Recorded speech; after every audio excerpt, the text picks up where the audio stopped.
Җырчы алып баручы җырчы була аламы? Җәйге рацион көзге рационнан нәрсәсе белән аерыла? Теге яки бу сорауларга тәмле көрәшнең чираттагы чыгарылышында җавап табарбыз.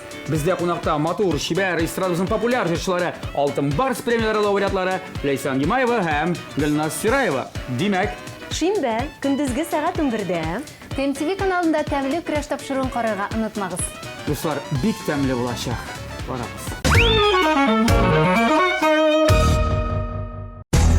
Һәрбер хуҗабикәнең үз сере, үз линиясе. Гармониядә бул. Яктылыкка омтыл, палитра белән уйна. Яңалык эзлә. Үз линияңне сайла. Традицияләрне сакла. Кукмара, ышанычлы, сыйфатлы, якты, төрле төсле. Вакыт белән сыналган савыт-саба.